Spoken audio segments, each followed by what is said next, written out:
mbokk yi on s'est beaucoup battu pour un projet te projet boobu mooy sauver le Sénégal ay at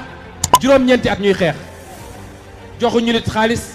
internet yi ñuy safoo di seetaan les talibé Sonko TV dalati leen ak jàmmoo ci xibaar ki nga xam moo di Ousmane Sonko nag ginnaaw ba nu ko jàppee nag instant bi Ndakaaru Njaay moo ngi toog ci nen ndax daal li nga xam moo di jeunesse bi nag dañoo jukku takku rek taxaw pour rek dañuy libérer Ousmane Sonko nag par force muy mel na nag Ndakaaru Njaay dem daal tàng na jër ak yeneen gox yu ci bëree bëri mu mel ne nag ki nga xam te ne moom moo di Ousmane Sonko nag instant bi ñëpp ngi xaar nag ay jëya yoo xam te nag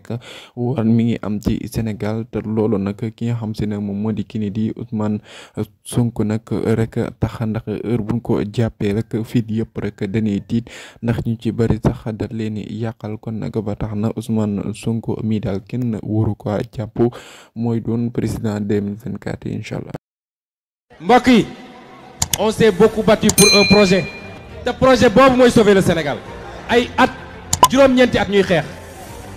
joxuñu nit xaalis